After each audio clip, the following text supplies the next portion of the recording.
Hey everyone, Ducklock1637 here, coming to you with a bit of a different video today. I'm not going to have my face going at this point, so really, in lieu of the new patch coming as of this recording tomorrow to the PTR, I'm going to give sort of my thoughts on the game as it stands and go through some of the things people say about it, um, specifically comparing to like Diablo 2, how the combat is, and sort of how I feel about the end game, and that's not really going to reflect your experience necessarily, but again, it'll just be kind of my thoughts as a player who's put so much time into this game. So I'll sort of leave you with that caveat. But anyway, diving into it, I'm going to apologize for the lag a little bit.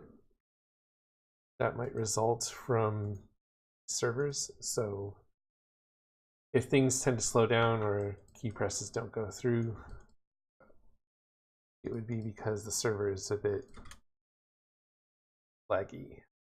And you'll see my latency go in different directions. Like right now it's 34, which is amazing. So first things first, I'm going to go into the combat and I'm just going to do a rift. Let's open this up. And I see a lot of complaints about the combat in terms of what it is right now and sort of what it looks like compared to Diablo 2, right? And I would say that you can't really compare the two, especially based on what D3 came from and what it is now, especially with the itemization and how they chose to give us those sort of stopgaps in play. I mean, in D2, your stopgaps were elemental immunities, and it was in a very much more closed system because all you have is up to hell difficulty, and you're stuck in story mode essentially with your completed quests, and nothing really gets more difficult until you get into your Ubers, and that's when you really need to give yourself that gut check and say, okay, well, I need to improve, and there are ways to get around those elemental immunities, especially as a sorceress, and there are different items, but I'm not going to get too far into that. So really the point is, I don't find that D3 has really bad combat. I think the issues with it, at least from my perspective, come from a very different source and for very different reasons, I would say. Like you can see right now that I'm really overpowering this content, and this build takes a bit of time to ramp up, but there's just like an insane amount of toughness I can get. The farming is super easy, and really that's just the result of all the item buffs and the set that I have on having such strong multipliers that I can take advantage of that and make the general content in Torment look really trivial. And I think that's what people get stuck on a little too much. In terms of the gameplay, especially because the game is actually pretty hard and it will definitely try to get at you. Oh, that's darn bad. Pull some cooldown on that. Which is kind of a topic that I'm going to touch on too, because my problems with the combat in this game have nothing to do with the flow, have nothing to do with how the skills look, but more so the playstyles that have come about over time. And that has more to do with the fact that skills in this game are really, I think, a little too strictly based on cooldowns.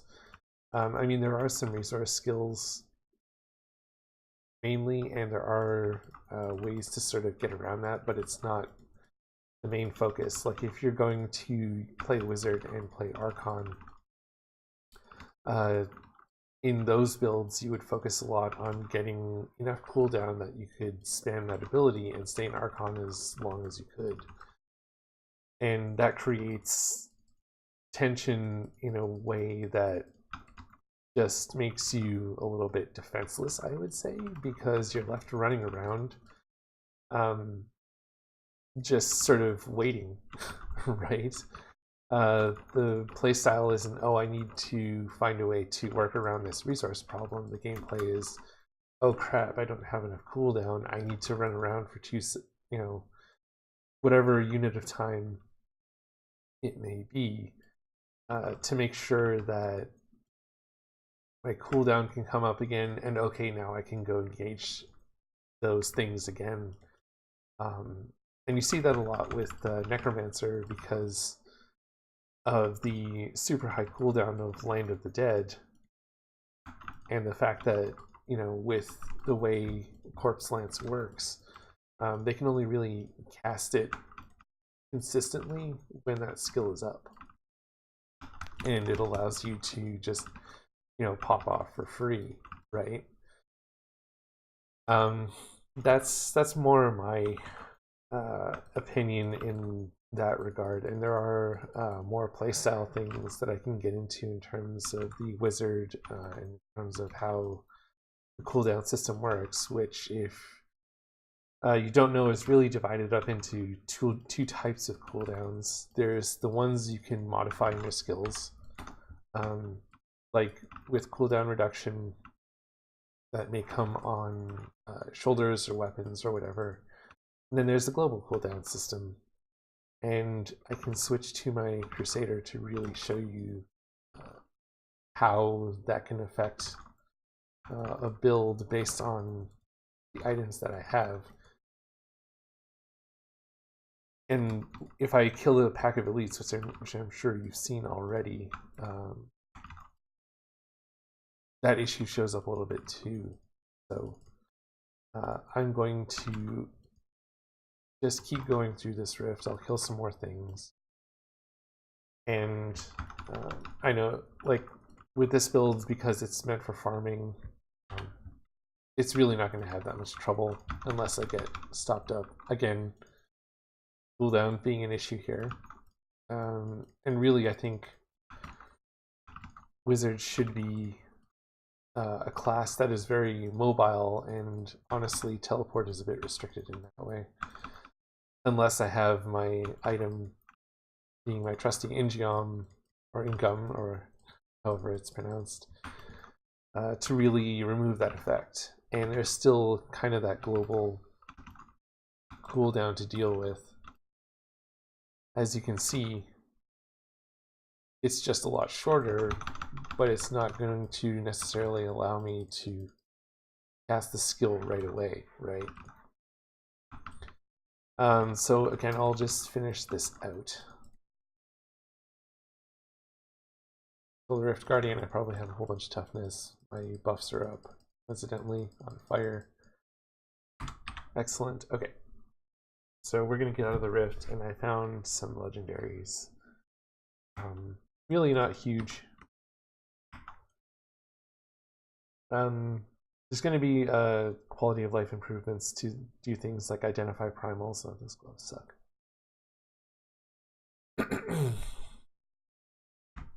And help us out in that regard a little bit. And it's really going to limit the amount of looting we do, honestly.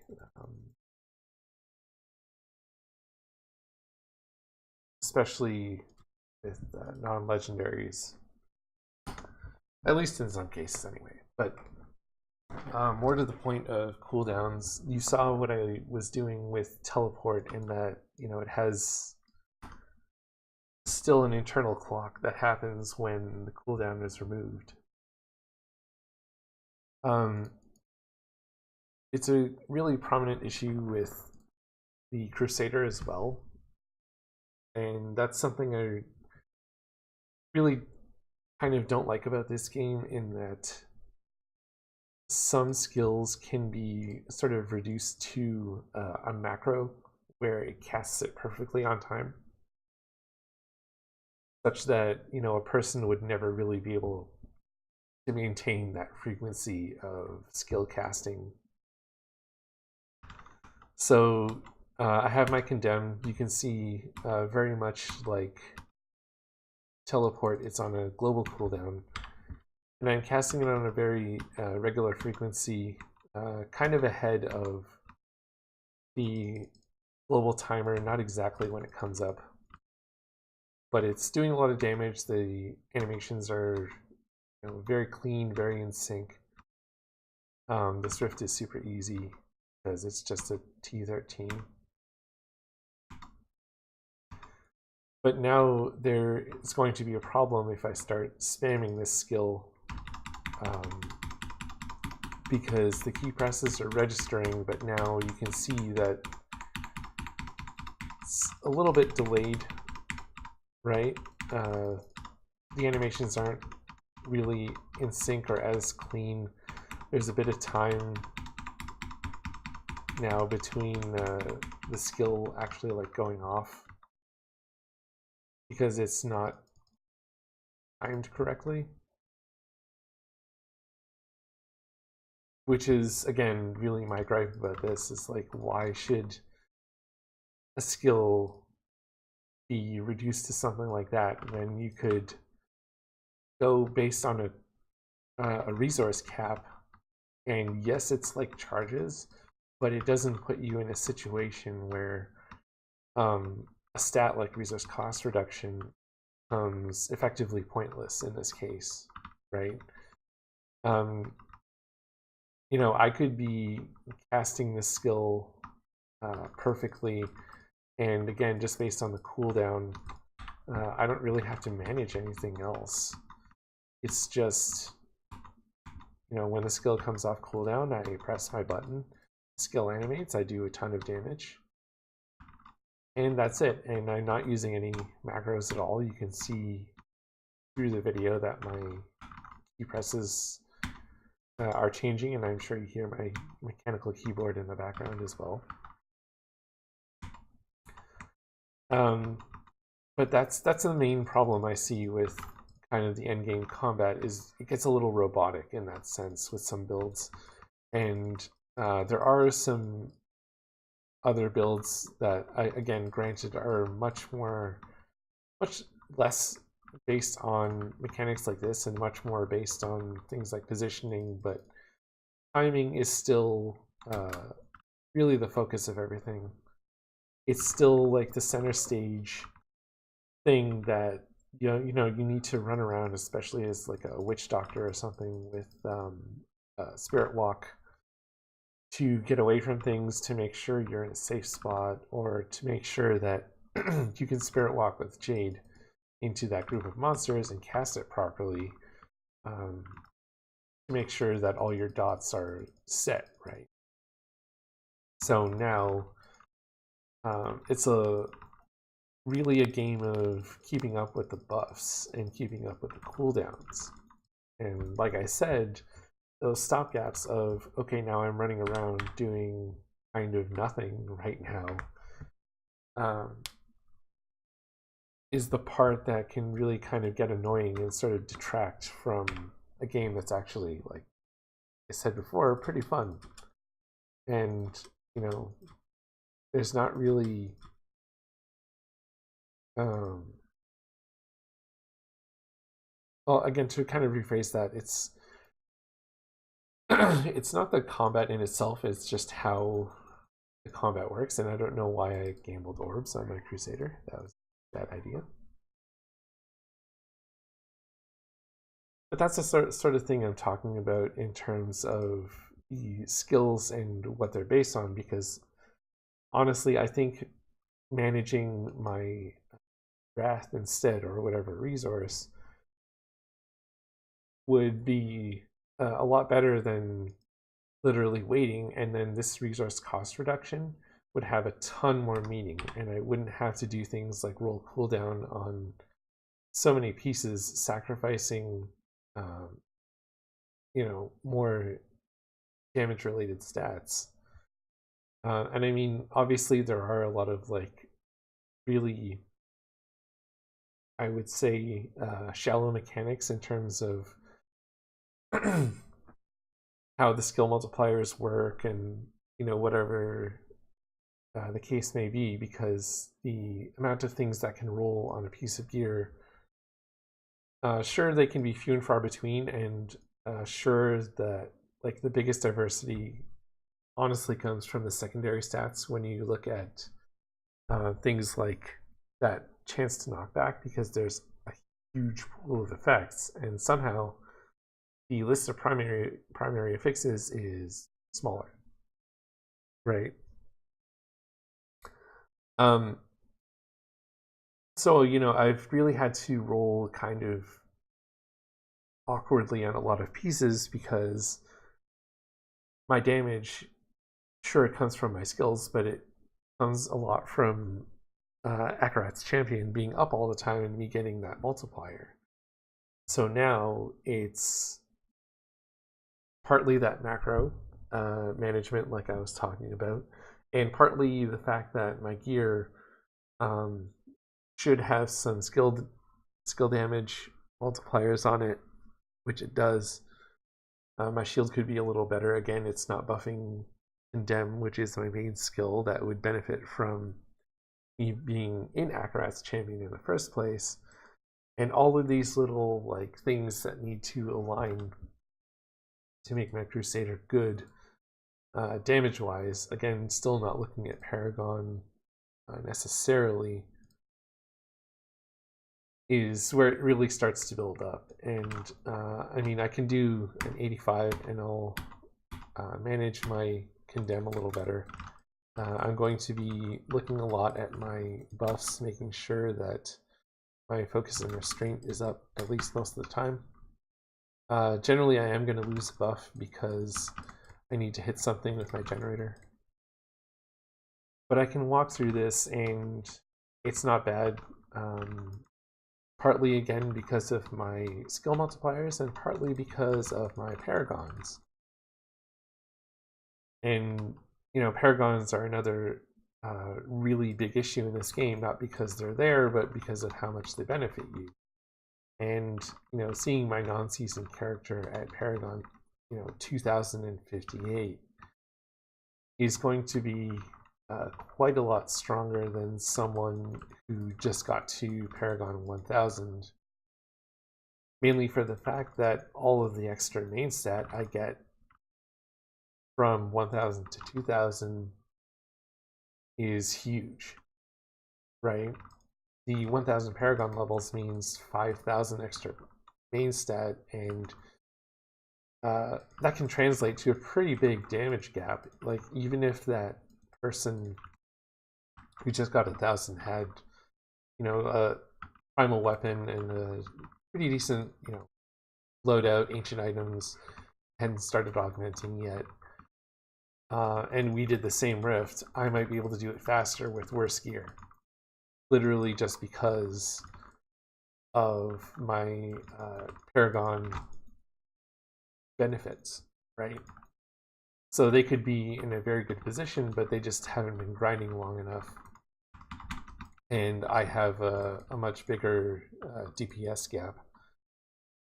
And again, that's not something a new player would really notice, but I see that being quite a problem. So again, forgetting the sort of item diversity, the end game resulting in that sort of,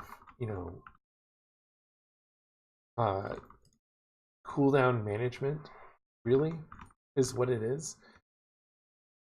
That's what kind of detracts from it for me, honestly.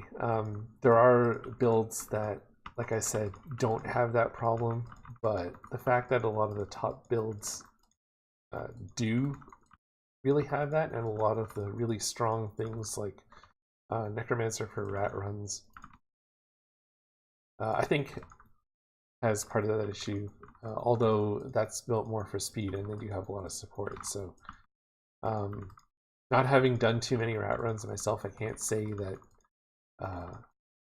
I fully sort of understand that issue. Like I've done them before, but it's not really a part of my schedule or my streamer routine or whatever, just because I, again, don't really enjoy that sort of meta, and I tend to play alone anyway. But I can still, get ahead generally, and I've seen a lot of people, show me gear sets and tell me, "Oh, I've done this rift," and I kind of look at it and think, okay, obviously this person has put a lot of time into the game, and the issue could be their cooldowns, or the issue could just be that they don't understand the multipliers in this game sort of well enough. And again, it brings up one more thing in the itemization pool, is that along with the sort of specific roles we need, and I probably wasn't casting my condemn well enough that whole time. Along with that, it just comes with understanding the items, and sort of once you get it, and once you know what angle your build is coming from, whether it's having a skill up or whether it's managing the cast time on something. I'll just show this. From that point, it's kind of easy to just say, okay, this is what I need to aim for, and this is where I'm going to end up, especially with a Crusader, because Condemn can roll on these pieces, and I can get cooldown or a certain level of area damage on a weapon that's ancient. Like on weapons, you can get 10% cooldown and up to 24% area damage. And I just know that from experience. So when I see that I have an ancient weapon, it's not necessarily better right away, because if it doesn't have a spot that I can roll cooldown in, or if it doesn't have a high enough elite percent, for example, like the 50% that this has, it's more worth it for me to stick with the non-ancient item, or even a primal could just be total garbage if it didn't have a space for me to roll cooldown or more area damage, right? Even though the elite damage might be 50%, again, it might still be worth it to stick with this furnace. So that's, like I said, really in a nutshell, where the end game progression sort of hits a wall, and where you just sort of feel like, okay, this is getting a little ridiculous. And that whole point about Paragon benefit and damage scaling is, I would say, the biggest, if not one of the biggest problems with the end game and how progression works. Because, sure, I may be Paragon 2000, but this is me actually being a bit lazy with the amount of knowledge I have in the game, because I can get those early Paragons quickly and probably make the leaderboard, but it compares nothing to what the leaderboard players have now. Because let's go to season for a little bit. Comparison, a bit better bar. So, this person, when they cleared their Greater Earth 120, is almost 1,000 Paragons ahead of my non-season. So ahead of my season character, he's 2,200. Yeah, about 2,200 away, which is a huge amount. So the main stat benefit would be calculated from 800, so I'm almost there, which would mean that what's 5 times 2,200?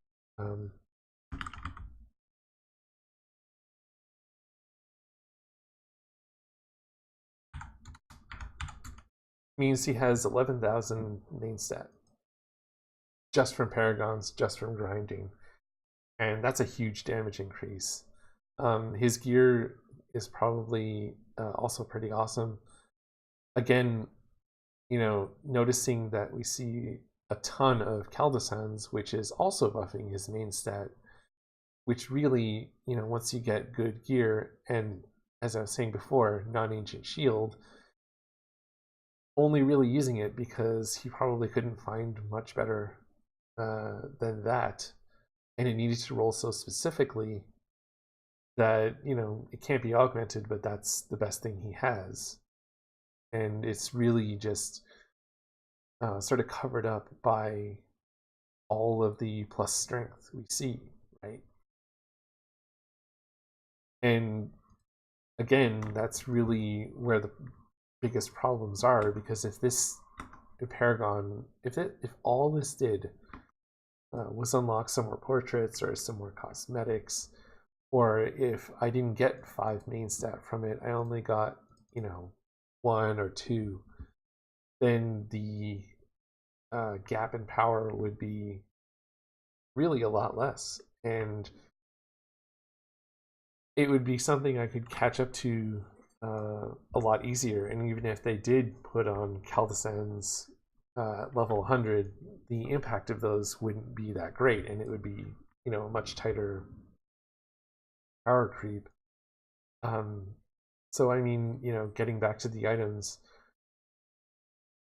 the set meta is really something that kind of diminishes where you're going to, because a lot of these items, although some of them have really amazing effects,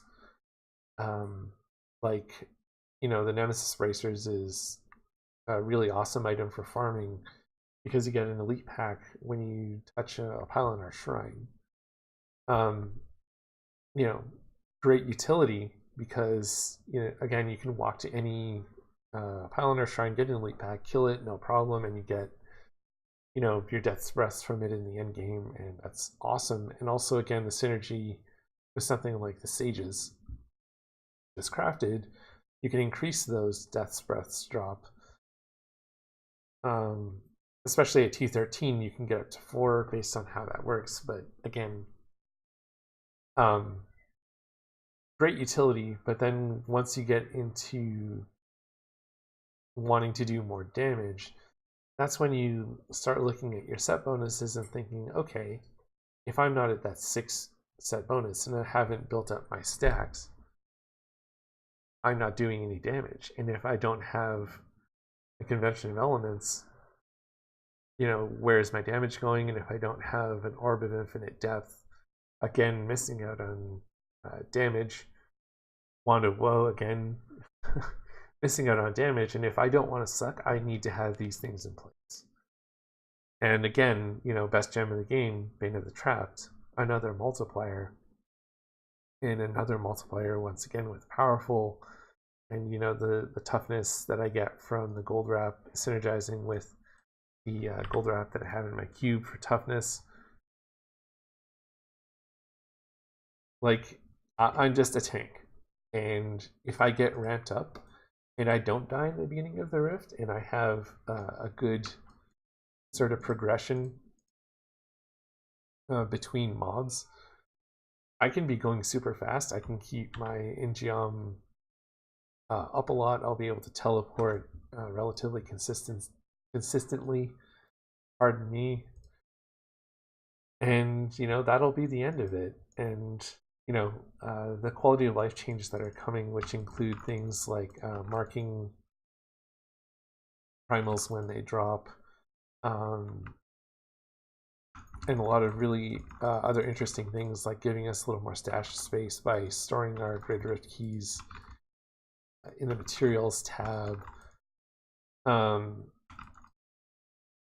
I mean, that's all great, and even getting more armory spaces, because the builds will sort of break open with the seasonal buff of giving everyone the Ring of Grandeur benefit straight off the bat. And again, apologies for the lag here. That is going to break things open, and it's good to see that at least they're exploring some, more game-breaking seasonal themes, but it still doesn't sort of resolve the fact that we need to get our set items, and our multipliers need to be in check, and there's not really sort of any other way to go than that, right? And even if, you know, someone doesn't fully understand the mechanics of the game, literally just spending time on it would give them benefit over someone who does have a much deeper understanding of what's going on. And really, again, that's really the fundamental problem is, as much as it feels good to have progression and as much as it feels good to have something to sort of boost you, it's